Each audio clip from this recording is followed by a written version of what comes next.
sin pensármelo demasiado, pues si no, ¿qué demonios estaba haciendo ahí pasmado? ¿A qué hubiera ido entonces? No precisamente a contemplar o admirar aquella belleza desgastada, digna de vestigios arquitectónicos, o para el hecho de la nada, no. Aunque lo que estuviera haciendo ahí en aquel entonces, no lo supiera ni yo aproximadamente a qué certeza. Todo fuera por indagar o averiguar algo más, y de una vez por todas, sobre aquella maldita sombra por la cual aquel tipo se me hubiera representado. Cuando, sobre todo, estuviera ahí por Lilith, aun en el caso de que ésta también estuviese implicada en toda esa maraña indefinible, indeseada. La tensión continuaba fluyendo en el relato, y por cada uno de mis tejidos, tanto neuronales como musculares, la cual cosa no fuera precisamente tensión sexual, que me hiciera esas gracias a mí mismo, para rebajar en puntos la gravedad o la ingravidez en la que todo parecía debatirse, y en las de relajarme y decirme a mí mismo, como en un mantra, que no correría ningún peligro, y para inspirarme un poco de positivismo ante aquella maldita situación, incierta y un tanto a la desesperada. Subí por unas escalerillas exteriores de dicha ala, por las que se accedía a una pequeña galería y porche, de 2 arcadas de medio punto, las cuales, aún persistiendo en pie y en pos del tiempo, y qué bonito porche u atrio en la terraza, en el cual no hubiera estado nada mal figurarnos en el trance de aquella época para disfrutar de una agradable orientación geográfica, en caso de que la casa estuviese en inmejorables condiciones, para infinidad de estancias al buen tiempo no tan bueno, siestas, convites, veladas u horas de inmersas sesiones, y tranquilidad envolvente, ante las secuencias y las casi insonoras páginas de un libro, ante todo aquel silencio proclamado, interpretado en vida. Volviendo en sí, dejando aquella bonita ensoñación de ensueño, cuando en dicha galería hubiera 2 puertas, cada una de ellas correspondiente e inscritas en cada una de las 2 paredes de dicha terracita, por las cuales me adentré por una de ellas al interior de la casa y de la planta, por la que parecía tener mejor acceso a sus entrañas. El panorama no se me presentaba muy nítido, que digamos, aquella primera estancia que me encontré a mi paso estuviera completamente devastada y con el techo de viguetas de madera y tejas desplomado. Me dirigí como pude, abriéndome camino entre la multitud de escombros desprendida por el suelo hasta la siguiente puerta a mi derecha, dándome acceso a una estancia, esta a la vez cubierta y sumida en una profunda y escalofriante oscuridad, por la que divagaran mis peores pensamientos, que a pesar de estos, entré. Aunque de nuevo un súbito encontronazo con la naturaleza volviera a revelarse ante mí, esta vez ante mis propias narices, frente a dicha puerta antes de entrar, que si no hubiese sido por mis arduos reflejos, aún en vías de salvaguardarme de un par de tórtolas, ya que palomas no fueran, aunque pudieran serlo, aun sus arduas dimensiones, y por tener tan buen aspecto, incluso apetecible para el guiso o la cazuela, las cuales, en su oportuno y pronto e impulsado vuelo, de escape ante mi presencia, imagínense dicha imagen como si de ustedes se tratase, 2 cuerpos y 4 alas extendidas y agitándose, en unos blancos y ocres quebradizos, saliendo exentos de la oscuridad, y dirigiéndose ante ustedes como si de un mismísimo truco de magia se tratase ante dicho espectáculo, para dar mención de él, ya que no pude ni hubiera tenido tiempo de retratarlo en caso de haber llevado la cámara encima, para filmarlo o inmortalizar dicho momento de fugaz impacto. Ya asumido todo aquel estremecer de mi dichosa estabilidad, tanto física como emocional, y recompuesto de aquel vuelo de palomas bien nutridas y espantadas a lo inopinado y súbito en el acto, ya una vez en el interior de dicha estancia, la oscuridad de pronto se pronunciara de nuevo a mi alrededor, recordándome la cena encontronazo en que la sombra y voz de aquel dichoso tipo interviniera en el apartamento de Lilith. Las pupilas, como las de cualquier otro hubieran hecho, se me dilataron como si de un obturador de las mejores ópticas se tratase,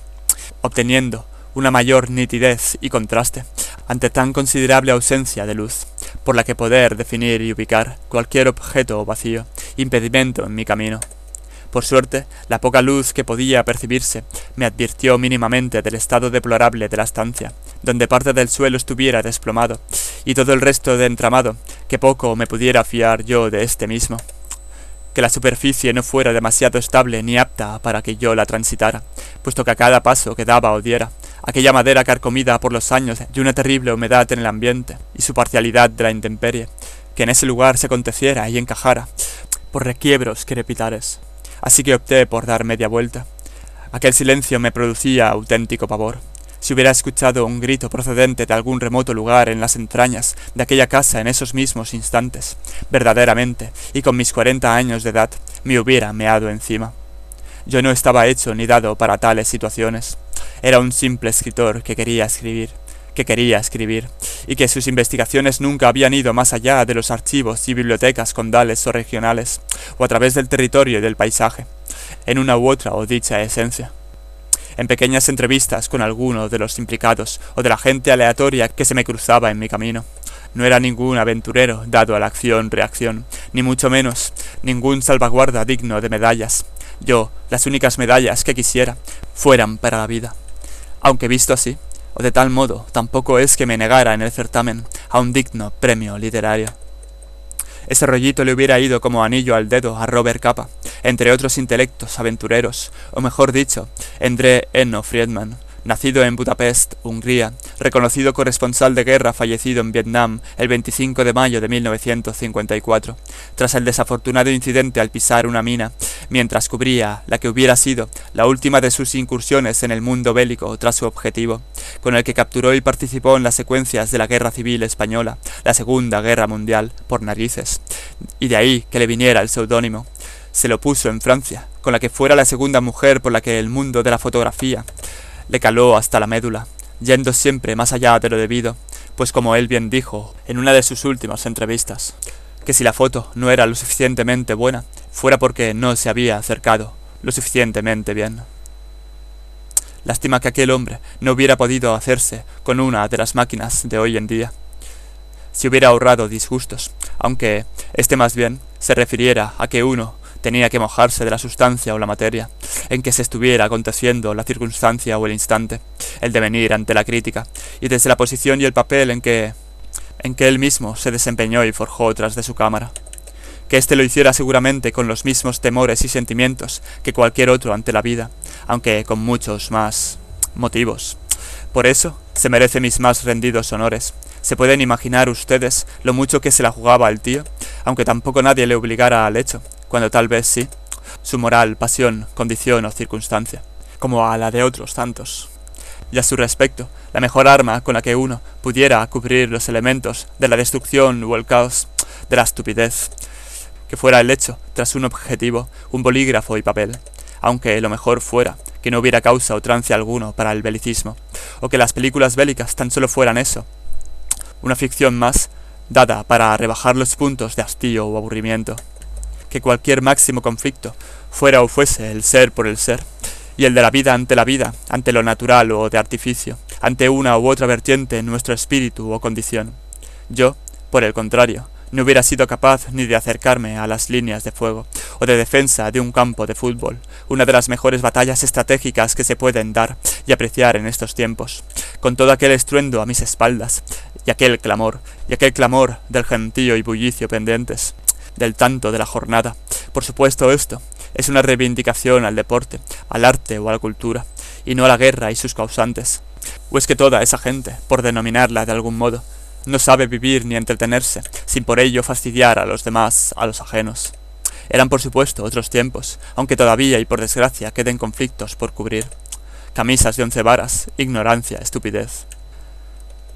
Yo solo era un simple escritor, como ya he dicho, a quien por lo visto sus personajes le rendían una mala pasada y le hubiesen tendido una serie de fechorías dignas de cualquier ciencia ficción.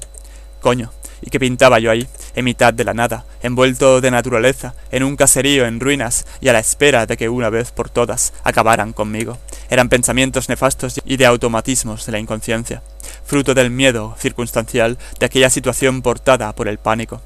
Ojo, que no cundiese el pánico, que de lo contrario estaría perdido ante dichos personajes y dicha situación. De nuevo volví a salir a la estancia al raso,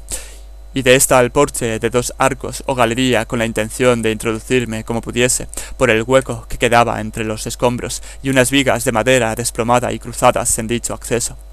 por la otra puerta. Como no, lo conseguí y sin ningún rasguño. Todo aquello parecía estable,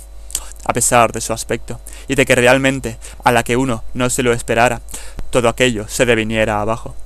o por el contrario, se me derrumbara algo en mi cabeza.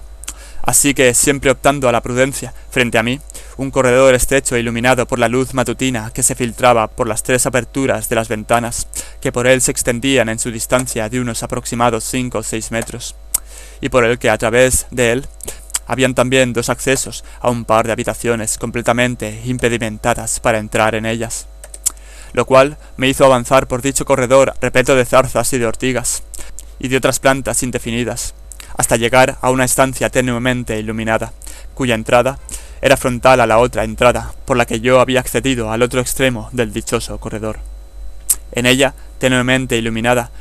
una ventana abierta ventilaba moderadamente aquel ambiente polvoriento y tosco, en los que había indicios de que alguien había estado en él recientemente encendiendo velas y apagándolas, ya que de estas 3 velas aún eran perceptibles los hilillos de humo ascendentes y el olor a cera consumida. Sin duda, esa era una marca de autor sin rostro, de aquella voz y sombra el cual ni tan solo se hubiera presentado, ese personaje desconocido y aún por describir, que me traía de cabeza, y que me hubiera traído sin cuidado de no haberse cruzado en mi camino, el mismo que me hubiera guiado o conducido en contra de mi voluntad hasta donde me encontraba en esos mismos instantes, el mismo que en mi apartamento había dejado el vaso chato anaranjado y con escamas debajo del goteo secuencial y procurado del grifo para darme a entender que todo aquello y su existencia no tan solo formaran parte de un sueño, el mismo que ahora se me presentara como algo perfectamente matizado y corpóreo, al otro lado de la ventana, en el exterior de aquella dichosa casa, observándome desde ese punto incierto, indefinido, en que se encontrara, airado, resuelto, y burlándose de mí, pero que gracias a él yo hubiera obtenido más información de la que en un principio me hubiese podido imaginar. Y todo aquello, sí, lo que se aconteciera de ahí en adelante, era y sería, fuera producto de la imaginación. Cualquier poesía dada en un pasado o en un futuro no tuviera nada que ver con lo escrito hasta ahora, y con lo que se tuviera que acontecer, siendo ésta el fruto de un juego de palabras, el sentimiento o la percepción, y del afán por narrar algo ante lo incierto en el vacío del papel. Yo continué por esa casa, intentando encontrar una salida más próxima a la que ya había dejado atrás, y por la que había accedido a ella. El suelo crepitaba a mi paso. A un ser de obra con los adoquines y cerámicas extendidas por el suelo. Tal vez unas escaleras que me dieran acceso al piso inferior, ya que aquel tipo que me hubiera estado observando desde la ventana y con la que tuve mi primera oportunidad para poder describir su anatomía y vestimenta con total claridad, hubiera desaparecido al rato, introduciéndose por una de las puertas exteriores de la fachada principal de la casa. El tipo, como ya había podido percibir en un entonces, en el apartamento de Lilith, en ese supuesto encuentro sumido en una total oscuridad, que su fisonomía fuera estridente y pronunciada, seguramente de unos 80 y algo de estatura, pero no rebasando los 90. Su rostro era pálido como la nieve, proclamando un gran contraste con el pardo oscuro de su pelo, y de sus cejas, que se extendían por encima de unos ojos fijamente abiertos y terriblemente oscuros, como un rastro de hormigas en su frente. Sus facciones eran casi cadavéricas, y mostraba una sonrisa espeluznante y fría, y la que, muy a mi pesar, de la que me preveía de que aquel tipo pudiese ser peligroso y que realmente, como Narubi me indicó, aún sus certezas de que éste tan solo fuera un testigo, si hubiera podido cargar a Susan, y que por la misma regla de 3, según esas sospechas o indicios, Lilith también hubiera corrido la misma suerte, o que aún estuviera en grave peligro, aunque tal vez las apariencias me engañasen, ya que no siempre los tipos que parecen ser los malvados de la trama son los que realmente cometen el crimen sacrílego del homicidio. Ahora me gustaría saber todo lo que en su día el reputado Pachi Guzmán Guzmea hubiera podido descubrir de aquel tipo mientras seguía el rastro de aquel tipo. Como yo entonces estaba haciendo, era algo que me preocupara realmente, y me producía incluso temblores de estremecimiento tan solo de pensarlo. Que yo no quisiera acabar como él, embutido en una prensa de amasar clichés de imprenta, en una fábrica antigua de la ciudad condal, tal y como Narubi me contara en uno de esos hilillos de la conversación mientras alcanzáramos aquel día anterior, respecto al que me encontraba ahora en tan elaborada y resquebrajada situación, si es que aquella fuera la definición idónea para el caso. ¿Quién mató a Pachi Guzmán Guzmea y a Susan? ¿Cómo elaborar el personaje sospechoso a partir de aquí? ¿Y qué había sido de Lilith? formara parte del juego o era tan solo una víctima a la que salvar. ¿Y qué pretensiones tenía aquella voz y sombra del dichoso y maldito personaje? Todas aquellas preguntas se me plantearían en un fugaz suspiro en aquel piso inferior del caserío, después de haber entrado y recibido un gran golpe en la cabeza que me dejó inconsciente, despertándome maniatado en mitad de la penumbra, sentado en una silla de metal oxidada, pero no lo suficiente como para que yo me pudiera liberar de ella. Todo lo demás fuera incertidumbre, y estaría por devenirse en el transcurso de la obra.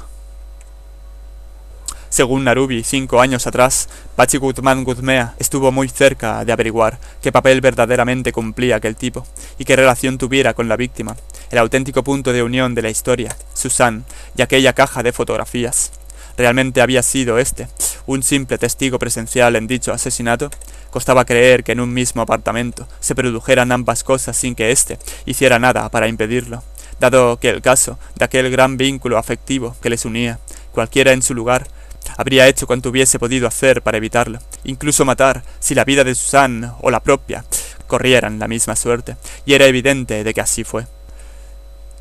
En esa declaración que Narubí me proporcionó faltaba algo, o algo no acababa de encajar en todo aquello. A mi entender, una de dos, o el tipo no presenció el asesinato, puesto que si no, habría intervenido tal y como he dicho, o de cajón ya fuera el asesino mismo, el artífice de tal brutalidad, la cual cosa, por psicología conductiva y simple deducción coincidente con el mismo parecer de Narubí, y volviendo a pronunciarme, algo no acababa de encajar en todo aquel desaguisado. Por otro lado teníamos la dichosa fotografía del sobre, puesta en mi buzón y seguidamente en la caja de zapatos, entre las restantes por una mano desconocida. Tal vez fuera la del mismo tipo, o las del propio Narubí, ya que aun siendo amigo seguía por desconfiar de él, o muy a mi pesar, las de Lilith, intencionadamente para que yo la encontrara, y que ésta era una prueba evidente de que si al menos el tipo no había estado presente durante el asesinato, la misma cámara fotográfica con la que él tantas veces hubiera captado las esencias de Susan en vida, sí que hubiera estado presente y accionada para una sola diapositiva, aunque ésta fuera la de su muerte. Pero ¿por qué y quién mató a Guzmán Guzmea? ¿Tan cerca estaría de la verdad? ¿Y a qué verdad me refiriera? ¿Y por qué evidenciar dicho asesinato dejando constancia de él? Tantas preguntas sin responder no me aclaraban nada, todavía lo empeoraban más. Y por lo de conducirme a algún lugar, estaba claro, todas aquellas itinerantes deducciones solo me hubieran servido para acabar postrado y maniatado en una silla, en un paradero totalmente incierto y alejado de una mera civilización, en manos de no sé qué desaprensivo y con no sé qué intenciones al respecto, sumido en una tenue oscuridad y con un terrible dolor de cabeza producido en parte por el golpe. Y para colmo, me daba la sensación de que con la lengua hubiese estado lamiendo una piedra pómez durante horas, o 40 suelas de zapato, y con el paladar irritante y reseco, realmente estaba sediento, suerte por la humedad y el frescor de aquel hábitat, ahora orientado más bien para que se cobijaran las bestias del bosque. De pronto, un candil de gas se encendió al fondo de aquella estancia lúgubre y destartalada. A unos 6 o 7 metros desde donde me encontraba, orienté la mirada hacia la volumetría de la sombra como pude. Con esfuerzo, la cabeza gacha y los ojos achinados orientándolos hacia ese punto en que danzaban las flameantes luces del candil, comprobé que me ardían los ojos de escozor.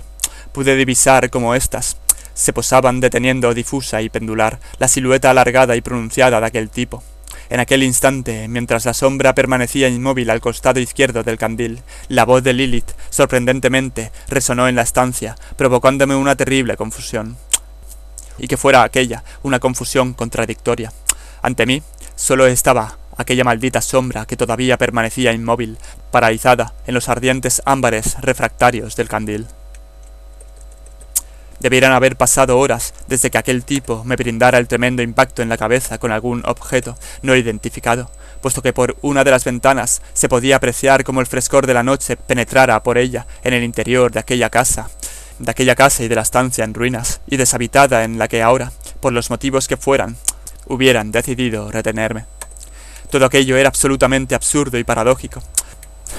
Cuando no, quisiera que fuera tragicómico. Cuando primero aquel tipo me tienta para que le persiga, diciéndome que están interesados en mi libro, y yo voy y pico como un necio, portado por un terrible instinto de curiosidad y por la obstinación de querer saber quién era realmente Lilith, y qué papel desempeñaba entonces, o por si corría la misma algún peligro,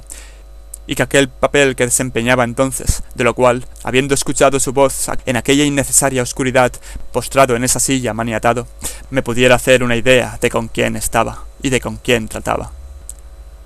De pronto, mientras una pequeña salamandra ascendía por tu pierna derecha, la voz de Lilith volvía a reproducirse en el interior de aquella estancia.